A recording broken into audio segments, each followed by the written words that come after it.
Ladies and gentlemen, welcome to the Musician's Mentor podcast. As usual, I am your host, Travis Mark, and I'm super stoked to say that my guest today is none other than multi-platinum drummer, producer, musical director, and composer, Van Romaine. Many of you may know Van from his current role as musical director with Enrique Iglesias. He has also done the musical director thing with Nena, as well as worked with the Steve Morse band and Blood, Sweat and Tears. We're going to jump straight into it, but as usual, if you're getting anything from these, please leave us a rating or review. And don't forget, we're on TikTok now, where you can see some little clips from these interviews. Our handle is @MusiciansMentor. We'll see you there. But for now, ladies and gentlemen, the one and only Van Romaine. Van Romaine, welcome to the Musician's Mentor podcast. Thank you so much for joining me. Thanks for having me, Travis. And, I've got a few things prepared. I know we spoke briefly before the interview, but let's jump straight into it. And what I typically do with all of my guests, as weird as it is I ask you to do a bit of an introduction as to who Van Romaine is. Tell us a little bit about some of the things you've done, what you may be currently doing, and, just give people a bit of an idea of where you're coming from. So as we go throughout this interview, rather than them just kind of going, well, I think he's coming from this place, or, oh, I know he did this with Steve Morse, or whatever it may be, they might have a better idea. So tell us who Van Romaine is. Oh, well, on a musical level, I guess that's where we should talk, because otherwise, I'll be here forever. Wherever you want. I started off as just a young kid that wanted to play drums, and then felt like music kind of chose me, and then I started making a little bit of money. My 12, 13-ish years, which gave me the idea of, maybe I can really make something out of this, because I was playing with people 5, 6, 7 years older than me.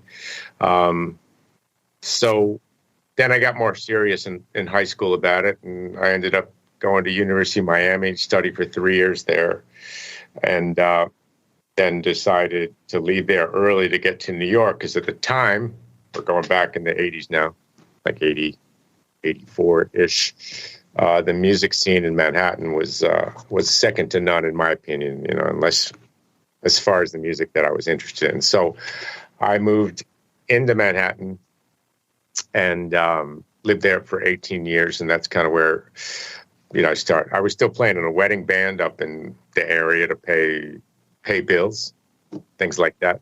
Looking at that as a stepping stone. I don't stick my nose up to anything, but I knew for myself I didn't want to spend my life playing in a wedding band. I liked either all or nothing for me. So I gave myself 3 years in Manhattan, and I started getting some really good session work, and then I got the gig with Blood, Sweat, Tears, which was kind of my first official gig. And then I got to the point where I was too busy to play in the wedding band, and it's just been kind of off to the races since then, I guess. During my tour with Blood, Sweat, and Tears, I got asked to join Steve Morse, and that was a huge game changer. And then through that, I got more interested in the other elements of music. I've always been into different genres. Like, I wanted to be a jazz drummer when I was 11, 12. Like, Tony Williams, Elvin Jones were my biggest heroes.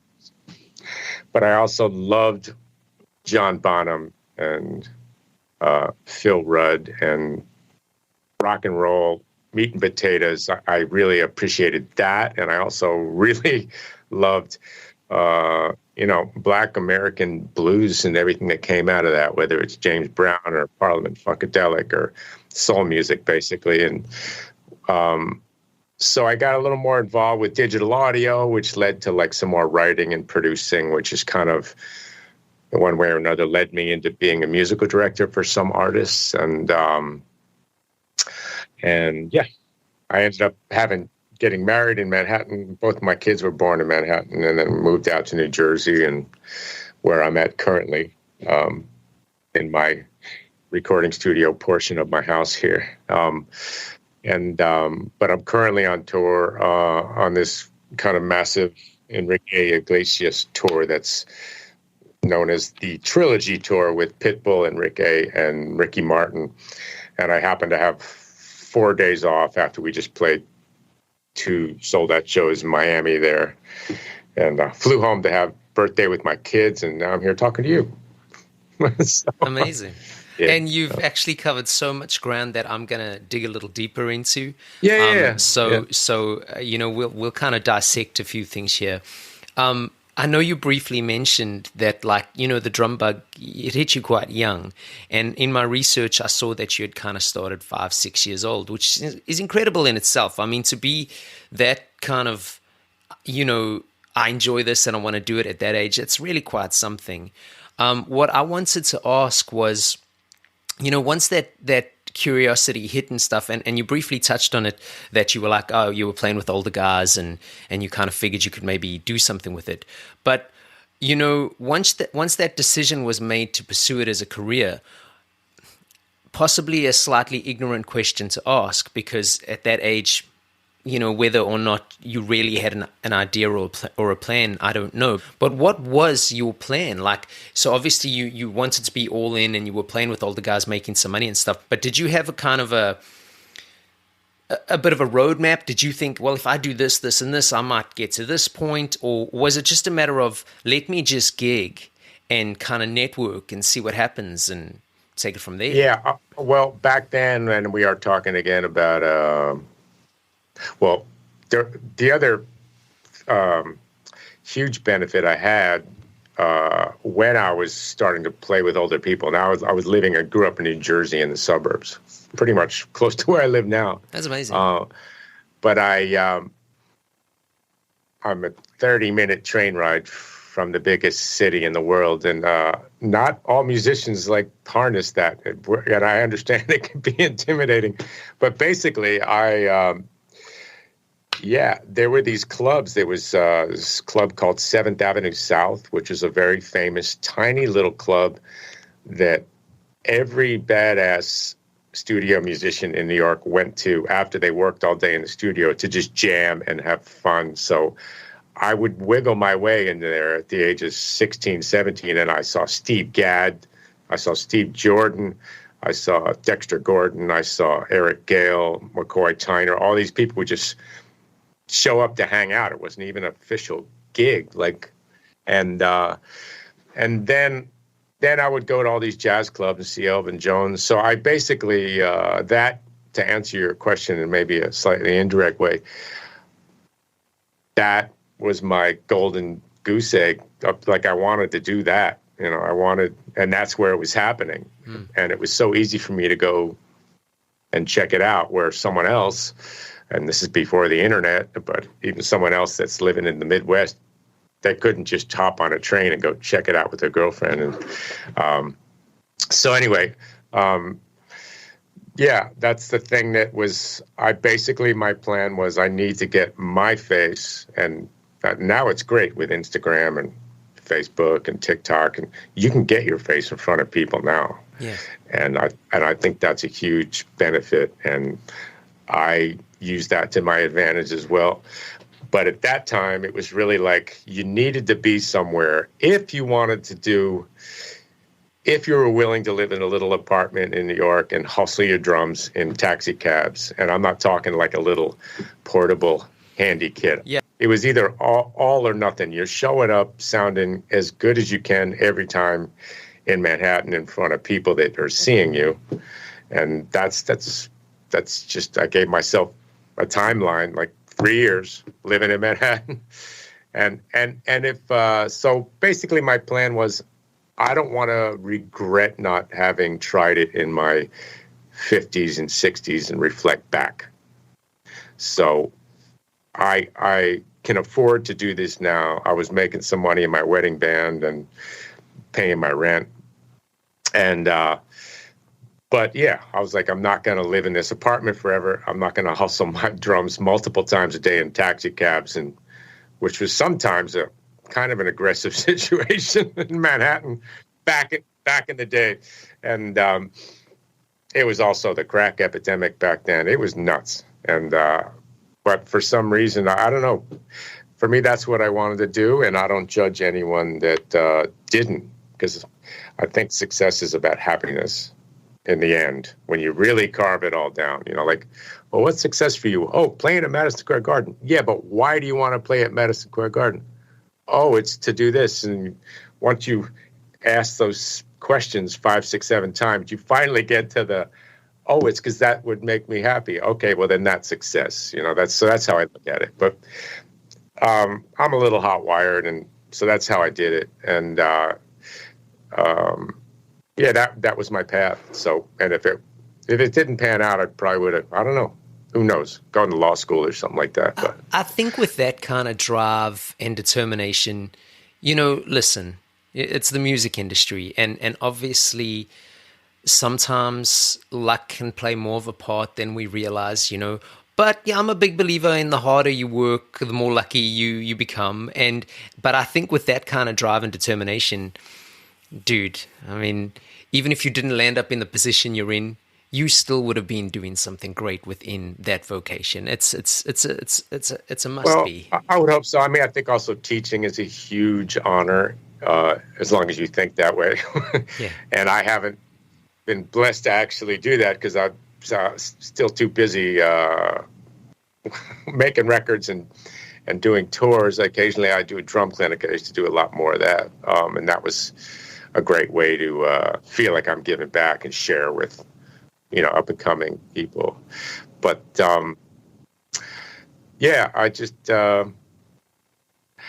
think it's important to go with what you're passionate about, and I guess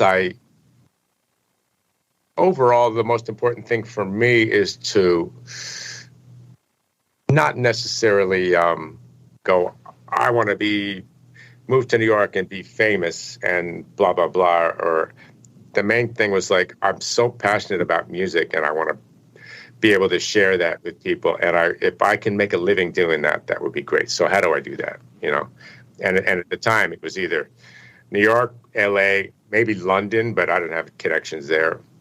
And New York's a lot different now. Like the scenes, it's changed so much with the downloading thing, and I don't complain about any of that because that's like in every business. I know a lot of people like, oh, there's no money in the music business. Yes, there is. It's changed where it is. So I used to do a lot more records. I do less records now. I do a lot more tours, but now I got a studio in my house. So now it's kind of half and half, and as soon as we hang up, I'm going to download some files from a friend of mine in Vegas and work on 2 tracks for him. And I'm still officially on tour with Enrique Iglesias. We played 2 nights ago in Miami, and we're playing in Dallas on Thursday. So, just something that's come up with a few of my previous guests is, you mentioned location. And obviously the invent of the internet, how you can put your face in front of people. Yeah. Now, so some of the guys I talk to, and it depends on the situation of what you're trying to achieve, of course, but some of the guys I talk to say that location is so important. And I agree, it is. A musical city will potentially give you more opportunities. But how... And I want to talk about the musical director stuff a little bit later on, so I don't want to delve that much into it. But with the invent of the internet and YouTube and Instagram, you see these incredible clips of these people playing. Would you, as a musical director, ever potentially hire somebody based on an internet clip? All day long, I would do that. Interesting. Yeah. I mean, my whole process now is I talk to a few other MDs that I trust and we're like-minded. And I get some names, and before I even reach out to anyone, I look for their clips of them playing, of them talking, so I can kind of get to know. And sometimes right off the bat, and I'm not judging any of these individuals, I just know, and I've learned the kind of people that resonate with the specific artists that I'm hiring, the kind of people that resonate with them, because it's not just about the musicianship. It's also about how they are as people and how they're going to work together. So it's very helpful to go through and really look through their Instagrams and YouTubes and Facebooks and TikToks and just try to get the biggest feel I can, because I feel I can get, well, history has proven that I can get pretty close to knowing who they are there, enough to get to the point of talking to them and then video chatting with them, and then we're going to get together eventually. If all that stuff is in alignment and it feels great, and musician-wise it feels great, then if they're not in New York or wherever I'm going to fly them and we're going to work together, see how that feels. And also, a lot of things I do is have them, if we can't get together, I have them shoot videos and they reshoot it, because I know like what Enrique likes. Okay. But so I'm not getting him to reshoot it just to make him jump through hoops. I know what he's going to like and what he's not going to like, but at the same time, it gives me a chance to work with them to see if they get defensive about, I'm like, no, like, brother, I'm trying to help you. Yeah. Like, you need to maybe even change your shirt, maybe not talk about this, and just play a little more like that and phrase a little. And that gives us an opportunity to actually work together. Yeah. And if the people tend to be, man, thank you so much, because there are people in the band now, that's how they got the gig. And they're incredible. Like, nah, he knows. I mean, how couldn't I know at this point? I've been working with Enrique since 2001. And I've been in charge of hiring his people since, 2010, something like that. And I've made a lot of mistakes. But you know, that's... But you learn from it. Exactly. And then, Enrique's gracious enough to go, well, yeah, that didn't work out, did it? I'm like, note taken. So, yeah. But that's kind of how that... Yeah, I absolutely use the internet as a tool to save time and money and everything. Yeah. But eventually, in the end, they're going to be here in my studio, or I'm going to meet them in LA, and we're going to work in real time to make sure that the fit is on point, and then we're good to go. It's incredible. Yeah. So you eventually carve out quite the reputation. I'm going back now, and you become really one of the busiest drummers around. After decades of doing this, talk to me a little bit about staying power, or longevity, if you will.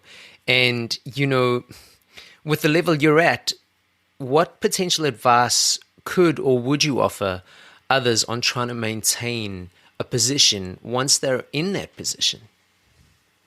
For me, I'm like a constant student. For that reason, I feel like I'm constantly learning, and I try to. Early on in my life, when I started studying more with some teachers, I realized not all of them were like meant to teach, and some of them were like, I owe my life to them, most of them. But anyway, in some of those cases, I realized that that initial love and connection with music I felt as a child was almost a spiritual thing, right? And I got to the point of like, I'm not letting anyone take that. Like, that's my promise to myself and my God, or whoever that is, that no one takes that from me. No teacher ever takes it. Because I'd seen people, like teachers, really get down on students in front of other students. And I saw them actually give some of those students like a negative association to playing music. And I'm like, that's not happening to me. So for some reason, I was able to put some sort of filter going, I'm just going to take the good. I'm going to forget the bad. I'm not going to dwell on the fact that maybe some teacher was reprimanding me, and perhaps it has something to do with his history. And I'm just not going to I'm just going to stay focused on the positive and learn. But I think overall, I love a lot of different genres. I try to not judge any music. I only try to get an emotional connection to it. So I've seen a lot of musicians that are a little older, and they get all hung up on, Justin Bieber peed in a pool somewhere. I'm like, I don't care. I'm only listening to that song and how I can relate to it and how it makes me feel. I haven't worked with Justin Bieber. Yeah, no, I understand. But my point is, I really work hard at just taking the high road with all that stuff and just keeping my connection to music. And I think it enables me to constantly grow and just be open and not carry the baggage of all these potential negativity that doesn't really help anyone in the end, So that's how I try to think of it. And then there's the business of music, which is obviously really important for most of us, because if we're not making money playing music to support ourselves, it's going to turn into our hobby or second career. And there's nothing wrong with that. As long as someone's happy. I haven't had to do that ever since I was a kid. I've had a couple little jobs in high school and things like that. But that's ever changing. The record industry, if that's even a thing anymore, is ever changing. And it's so I have chose to try to just roll with the changes and maybe even be inspired by them. And someone like Enrique, he is such a role model in that way, the way he constantly morphing. And he's had an incredibly long career because of it. Yeah. Yeah. So I understand people's grievances with maybe Spotify because they're not paying artists enough. And I don't want to speak for Enrique in particular, but I've noticed he's released singles directly to Spotify first to get their support and drive the fan base up, which sells more tickets. So he's like, well, it does translate to money. It might just not be for streaming streams. He's using the platform to get more fans as opposed to oh no, I'm not making enough money from it. But I do understand that concern, and I hope they can fix that, because we'd all do better, if we were all doing better with the streaming services, for sure. Of course. But I think, and attest to your character is exactly what you said, trying to almost make the negative a positive. It's a great way to look at it, Yeah, that might even be a corny phrase at this point, but it's true though. I'm on tour with Pitbull's also headlining. I'm not in his band, but he's always been a huge, almost like a Tony Robbins character in that way, where he's using those messages, and he grew up with a very rough childhood, but he brings positivity and radiates it, and I think in life we can, without getting too philosophical, we can focus on the negativity, but we can also focus on the positivity. And I spend my days working on being open and learning and being positive, and the blessings that have come my way, even though I'm not a religious person, but I'm very spiritual about it. So that's amazing. Yeah. It's not something I was going to ask you about, but just because you mentioned teachers there for a second, did you study formally or just like private tuition with a couple guys, or did you go to a college? I did, yeah. When I wanted my first real drum set at age 8, my parents were like, cool, but you got to take lessons. So I went in September at the age of 8 to study with this guy by the name of Carl Wolf in this tiny little music shop in Bloomfield, New Jersey. No one would know that town. And I remember telling him, hey, I'm just going to be here till December till I get the drum kit, and then I'm going to bounce. So, Awesome. Don't get too attached here. Anyway, I studied with the guy for 6 years, and he made drumming and rudiments and sight reading fun somehow. And he was an incredible drummer, but it was all on a practice pad, no drums. Oh, wow. And I think he's the real reason that, I think I might have a substantial amount of natural ability, but he's the one that really made it fun and made me stick with it. And he's taught Chuck Berge, who's Billy Joel's drummer now, and taught some other drummers. And then, after high school, I went to University of Miami, and I studied mostly with the head of the drum department there, Steve Rucker, who, oddly enough, because obviously I'm a multi-genre guy, so I'm listening to Tony Williams and Elvin Jones, but I also am looking for that Steve Ferroni, Steve Jordan, greasy backbeat too. And man, Steve's the one that really helped me a lot with that, and I'm still very close with him. Amazing. And the last major teacher who really I felt kind of put the cherry on the top of the cake, that I'm always working on the cake, but was Gary Chester. Oh, yeah, I know who he is. The New Breed, and that was. If I just looked at his book and didn't study with him in person, I'm not sure I'm the kind of personality who would go, oh yeah, I'm going to make it through all these systems. But he made me realize his whole philosophy was opening your ears more so you can hear, you can listen to the musicians that you're playing with. And maybe the best example that I can think of is the first time anyone plays in a recording studio, I don't care what instrument, you do the take and you're playing live with your guys or girls, and you felt really good, and you're like, all right, let's go back in the control room and listen.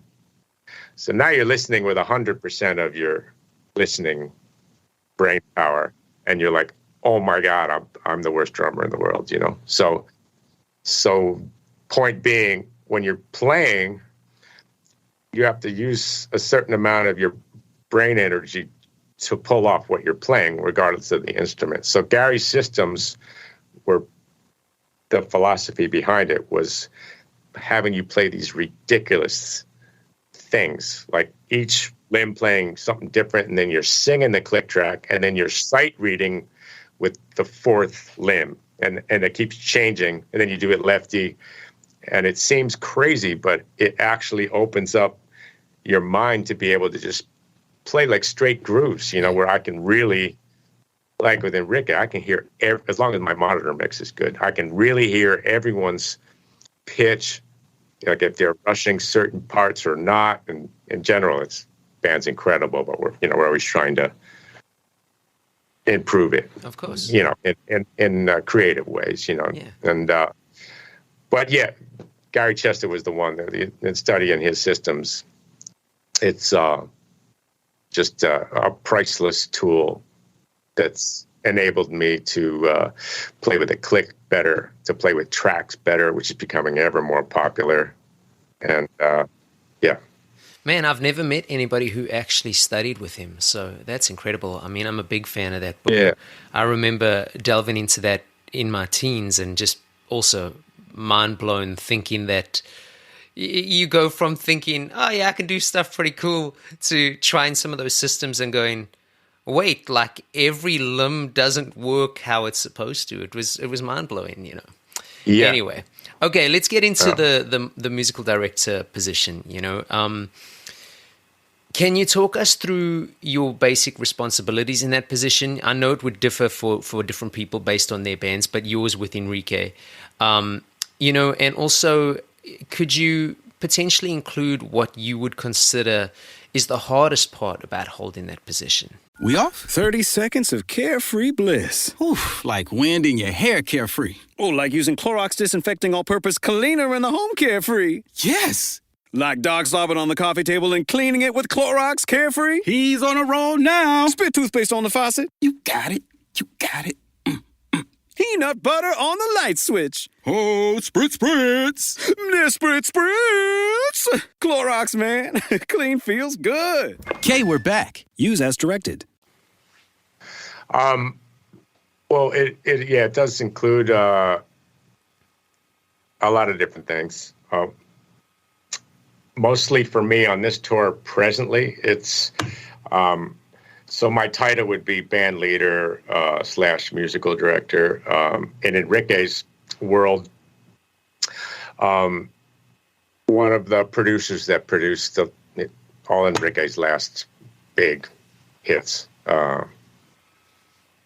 is also on the road with us. So when he's out, it's great that he's out. Everyone respects him. His name is Carlos Bacara, and he's like a musical genius, and he really gets pop music. But the other huge advantage he has is he can listen what's happening out of the speakers. I can't. You know what I mean? So musically, and because he's really Enrique's right-hand man musically, like he's produced most of the records, all of the vocals on pretty much every record he's ever done. So if he has a suggestion, I'm listening, and we're all listening. So he's kind of driving the bus musically, but everyone is welcome to present their ideas musically. So, but over time, I've just helped with arrangements, usually with him or with other people. The main thing is hiring who's going to be in the band and trying to handle the issues are very small because of the process I talked about earlier of vetting. I really take my sweet time with that, unless I just don't have time to take my sweet time. Yeah. And then, like, if it hasn't happened in like 10 years, but there's been a thing where like somebody had a big falling out, and I'm like, okay, we need to fix this, and we need to get new blood here right now. But for the most part, it's a family, and so I'm hiring people, I'm managing issues with people and we just have discussions about staging and performance. On this tour, I just do things like, what does the tour need? I'm like, okay, we need a stylist. So I found a stylist. I interviewed a few. I wear T-shirts personally and Yankees hats, so I'm no stylist myself. Look badass, man. But I can, and I hired a choreographer who's incredible, but I was, interviewed a bunch on Zoom and recorded some of them so Enrique could see the conversations. All this stuff is transparent. I'm like, I'm going to talk to you. We're going to record the Zoom. And so I basically do, Carlos and I get together and I see what he needs help with. And usually he's just working on the musical ideas. And then I'm helping with some of that. And then I'm helping with whatever else I can. So, but the musical director thing, from my experience, always started. I got asked to do, I think the first time I was really asked to do it was with Bernie Worrell. He's from Parliament Funkadelic, keyboard player. And I did a couple tours with him in Japan and Europe. And Bernie has a different way of communicating, but he's like, Van, I want you to be my lieutenant. And I was like, okay, what does that mean? And a lot of people, they want to keep the family, so to speak, of the band. And then they find someone within that family who's best qualified to kind of manage the situation, I don't like the word leader. Yeah, I understand. But it is kind of that.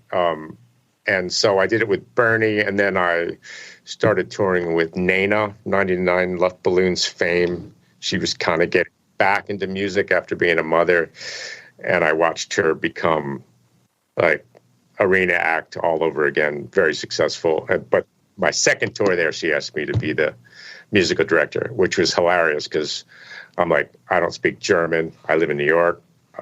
You live in Berlin. All the shows are in Germany, Austria, Switzerland, and Holland. But she trusted me with that. She goes, no, you're the man for it. And if you need to hire people from New York or LA, just do it. And through the success of that, I think Enrique was in a situation where he needed a new MD, and I was the best option out of that 8 people. And but again, he knew I could. I'd do it.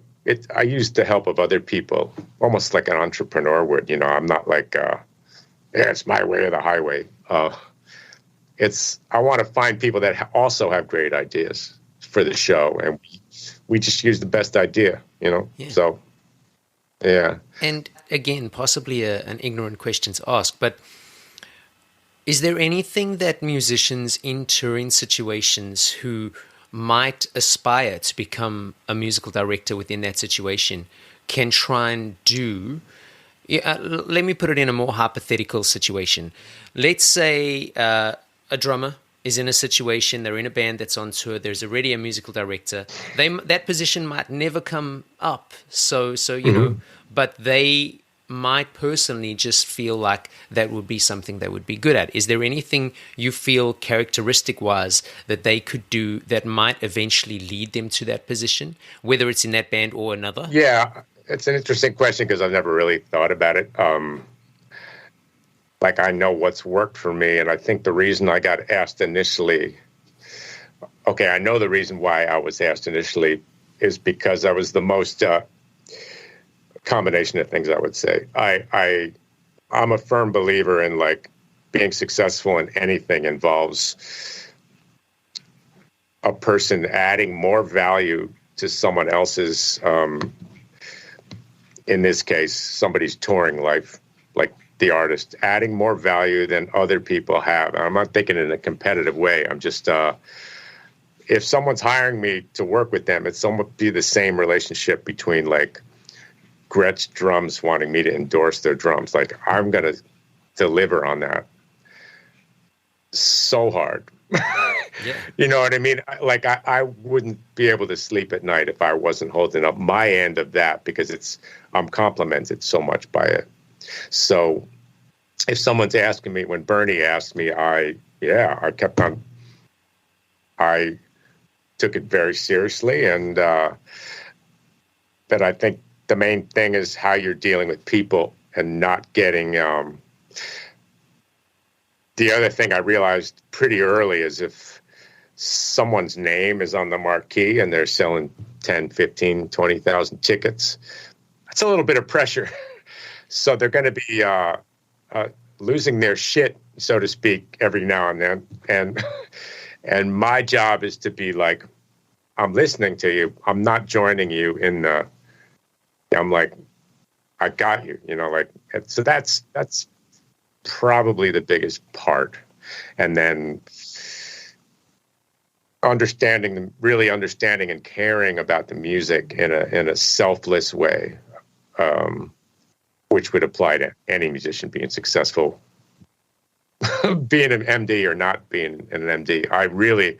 If me playing Egg Shaker is the thing that is the right thing for me to do, that's what I'm doing. I'm very egoless with, you know, my drumming, and I want to serve the music with it, even if it involves not playing.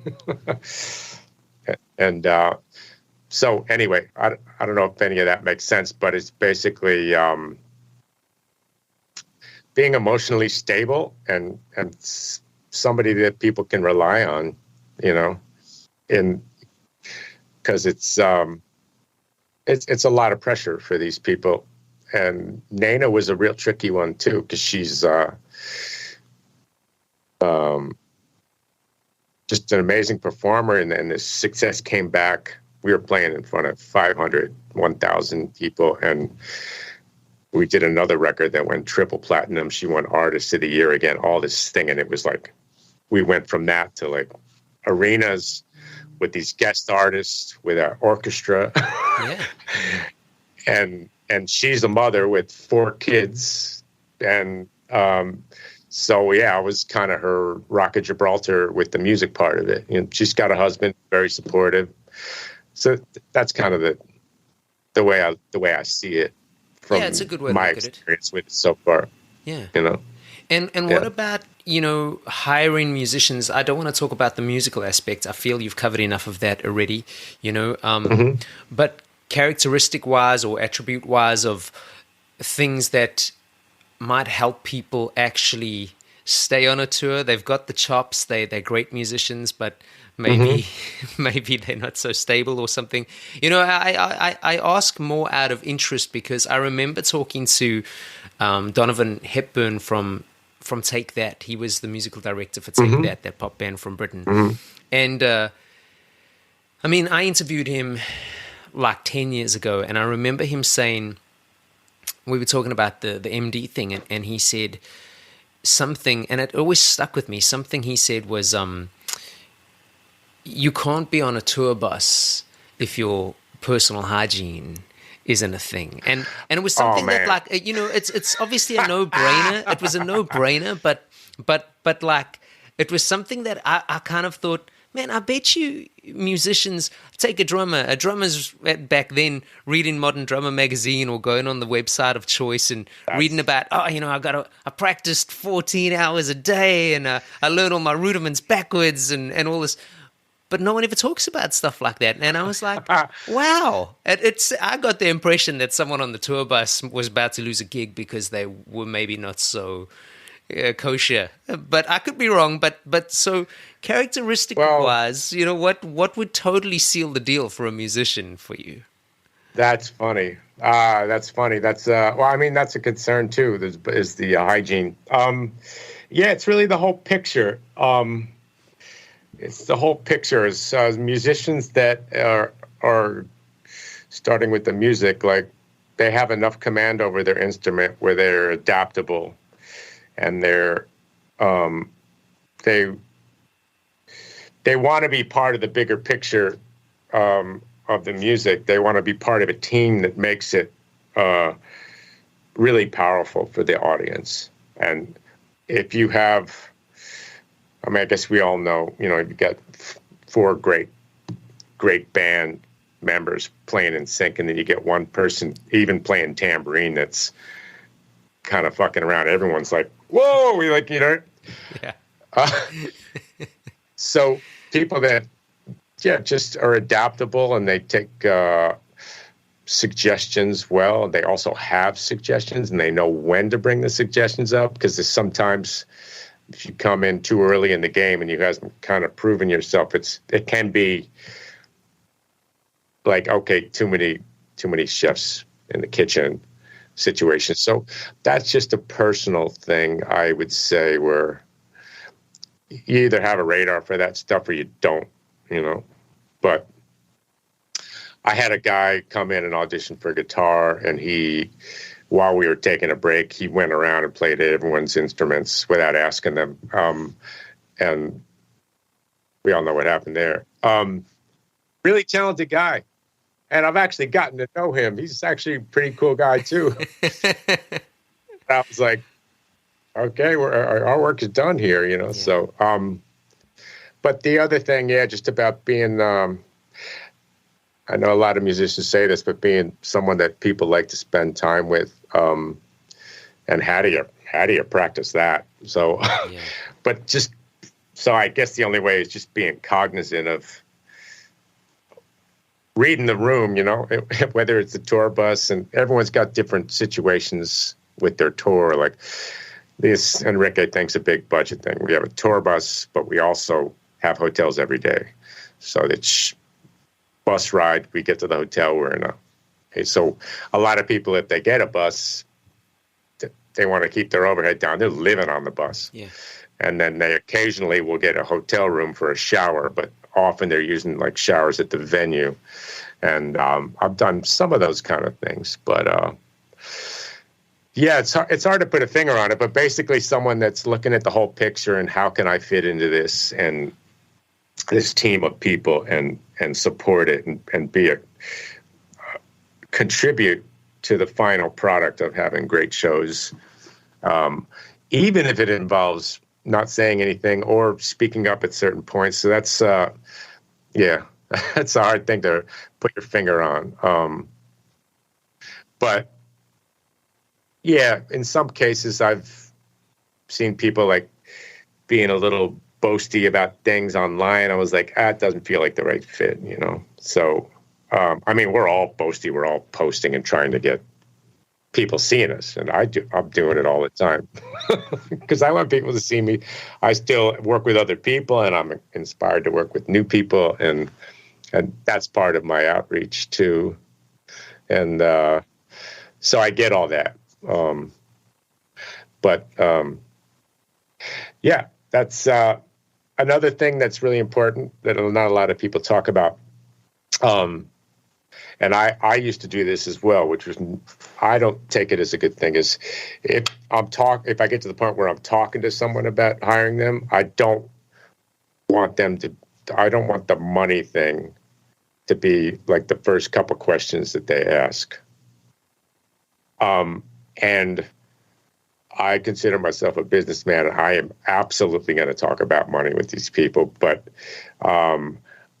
I just feel, as far as reading the room, I want to hear how excited someone is about the gig, and if they have some smarts about them, they go, it's a huge tour. These guys are on a tour bus. They're selling out, so obviously there's money involved. So let's have that conversation once I get my foot in the door creatively, if I'm the right person. So I think that's a really important approach for MDs. If I feel like someone's like, well, first, I'm not going to waste any of my time unless I know it pays a certain amount of money. Yeah. Like, I'm already on to the next person. Yeah, that makes sense. But I do believe in musicians standing up for their money. Yeah. Could be a whole nother podcast. Oh, yeah. Because it's a make or break thing for people. It's so important, and I've never bought into the starving artist mentality. No one should. I used to have a friend. He would say, I would do gigs with him, and sometimes people would he was phenomenal, and people would always say to him, "Man, I can't believe the way you play," after our gigs and stuff. And when we would pack or load up at the end of the night, he would always go, "Hey," he was from Chicago. "Hey, gratitude don't pay my bills. Gratitude don't pay my bills." And he's right, I mean, we were lucky. We were in a band that was making money, but that was always his thing, every time. Then let's talk a little bit about touring. What are some of your essential touring survival tips, if you will, whether that's from a personal health or mental space, or whether it's got to do with gear, whatever you feel is something you'd like to share, please. I guess overall, aside from a lot of the things we talked about already with, making sure I know the music and my chops are up and all that stuff. I'm a big fitness person, and similar to music, I'm constantly changing and morphing what that is. I'm 61 now, and I'm, so I'm realizing, okay, I need to get some yoga going in my life aside from these, the workouts that I do. But I pretty much wake up every day, whether I'm on tour or not on tour, and move somehow. And in the summer, I'm doing triathlons typically. I know that's a little extreme, but I do a mixture of cardio and listening to things and, some weights depending on how my body's feeling. And to me, that's one of the biggest gifts of my life.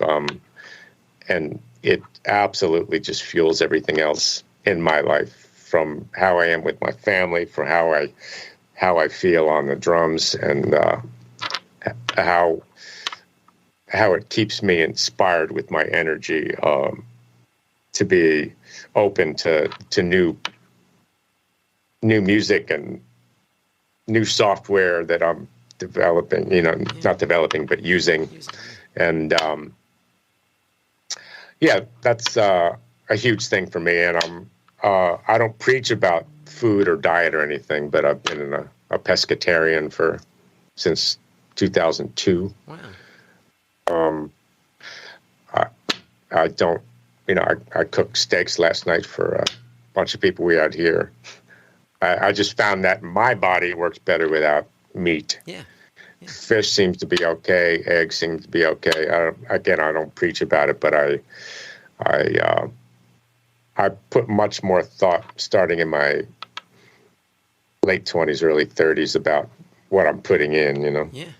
Yeah, that makes a lot of sense. But I can also eat an entire pizza because I feel like every once in a while, I'm doing this. I'm going to have a milkshake afterwards. Amazing. Because I can't deprive myself of these things from time to time, But 98% of the time I'm eating really healthy, good food that helps me with everything else. So. and that's a good segue to my next question, which, I know briefly before the interview we spoke and you mentioned physiotherapists. And I was saying to you, oh man, that's something we could talk about, because I know with drummers in particular, your joints, depending on the person, of course, can take quite a beating. I know drummers struggle with shoulders, knees, some guys with wrists and elbows, a lot of guys with backs. What's, again, you possibly just touched on it, but what could you potentially offer guys who are struggling physically in that position on doing? Would you recommend going to physios? Have you got experience with chiropractors? Do you believe in either or, one versus the other?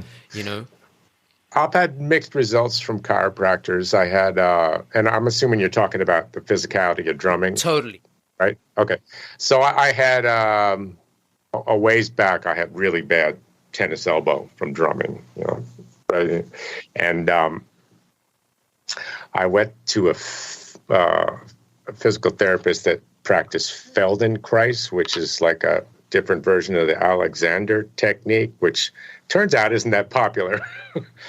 But basically what the philosophy behind that is to, her name, the first physical therapist, Franja Zins, she quickly found out it was what I'm not doing with the flexibility in my larger back muscles when I was playing. And so basically she started working on all the things that support, so the reason I got the tendonitis is because my shoulder on the left side I was keeping kind of stiff, and I wasn't flexible with my shoulder blade in the back. And that was my whole problem. So as soon as she proved that was my problem, the stress of the tendonitis went away, because it's not just the stress of having a tendonitis, but, not supporting your family, not being able to be creative, and then not knowing what's going to make it come back, So, but once I realized that's what it was, I've never had that problem. So that really helped me, and I'm so glad I didn't do cortisone or surgery. I've known so many people that get surgery on their hands, and if anyone reaches out to me about it, I send them to Franja Zins. She's further upstate near Albany now, but she used to be in Manhattan. So she's kind of my guru in that regard, but I'm going to someone in network now because I have a new injury. I basically disconnected. I fell jogging with one of my dogs, and the supraspinatus tendon came completely off my shoulder. And this was like 4 months ago. So I thought it would heal itself. I didn't realize what happened. But I got it shot with stem cells. I'm going off on a tangent here. But I've been able to play the Enrique Tour fine. It's fine. I mean, that's incredible. I got to look for a window to reattach it. So for the long term. But this physical therapist, you call it physio? Same thing, I guess. Physio, same thing, yeah. She actually, I haven't been to a physical therapist in a while because I haven't had to, but she actually, it seems like the physical therapist now, they're using some of these techniques now, as opposed to just treating the one problem area. It's all the areas in your body that support that, and making that strong, making those parts strong and flexible. So, I'm home for a few days, and I go in and just pop in to see her. And, I'm actually playing 100% fine. I had to move the right side of my drum set down a little bit so I can keep my elbow. But that's from an injury. That's not from like a drum injury. Yeah. Well, dude, good luck with that, man. That sounds serious. It's going to come together, and I got people that I trust that are motivated to get it fixed, and got some holes in my schedule where I can do that. Amazing. So, yeah. Van, I have one last question for you. Yeah. Possibly a little loaded because it's so just boom. But what do you think has been the best piece of advice you've ever received in regards to your musical career?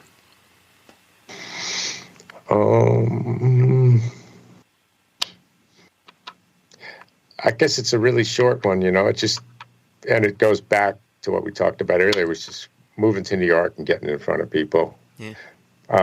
I had already had the drive to really, and really came from passion from music and drumming, to really work hard on my craft and to make it adaptable.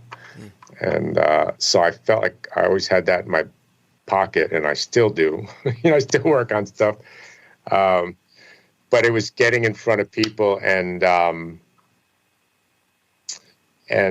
even if just harnessing for a lot of people, and for myself too, it's getting out of your comfort zone can be a very fearful thing, and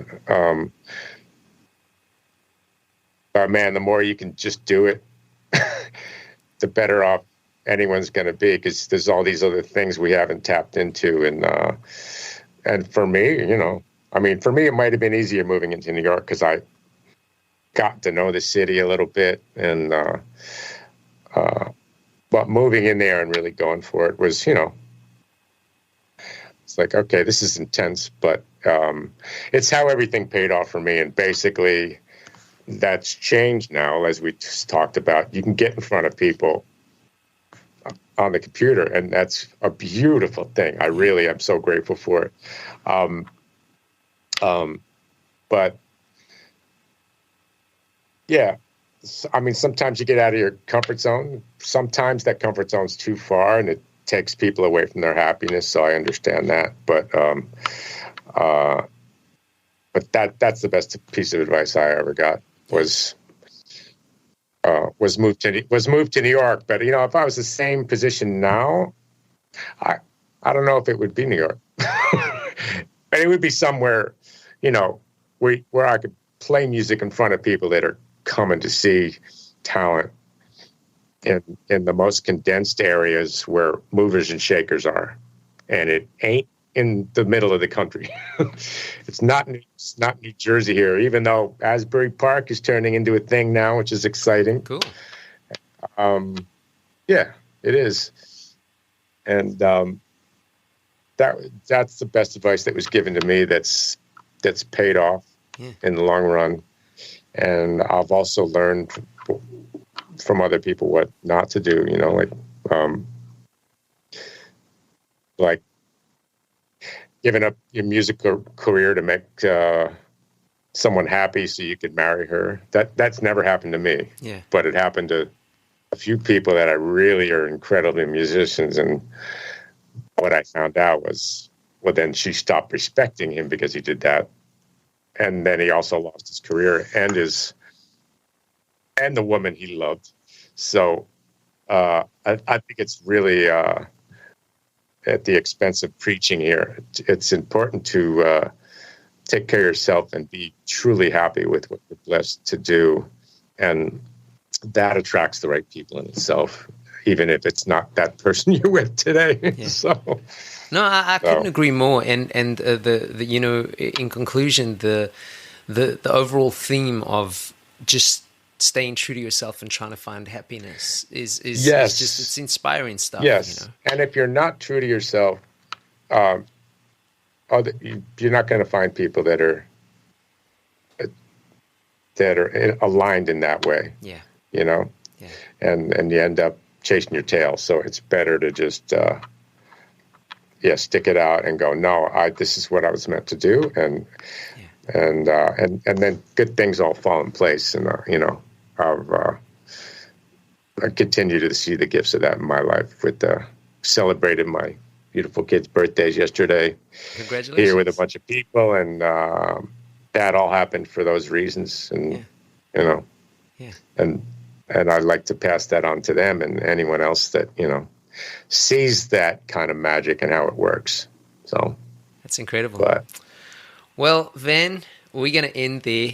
Thank you so much for your time, dude. Truly appreciate it. Thank you for having me, It's been inspiring. Travis. I just love hearing success stories. I'm a big fan, and it's possibly from a slightly spiteful point too, because it kind of motivates me And I'm a naturally driven guy anyway, but it motivates me, and you've just made my day, because while I've got a few things to do, I know that I can go do a few other things today. So thank you, man. Good. I appreciate Well, it. I'm glad we made the time. I appreciate you doing this with me. So Yeah, no, I appreciate it, man. I'll put all of your links in the show notes. And hey, man, if you're ever down in New Orleans, give me a call. We'll go get some gumbo or something. I'll hit you up for sure. Thank you, man. I appreciate you. Enjoy the rest of your day. Thank you so much, Travis. Peace. Sweet. There we have it. As usual, I'd like to thank Van for his time. I'd like to thank each and every one of you for your time. I know I said it at the top of the show, but please do leave us a rating or review on your preferred streaming platform. It helps us a lot, and I truly appreciate it. My name is Travis Mark. I will see you in a couple of weeks. Until then, check out the website. Check out Van's website in the show notes. Keep pushing. Peace.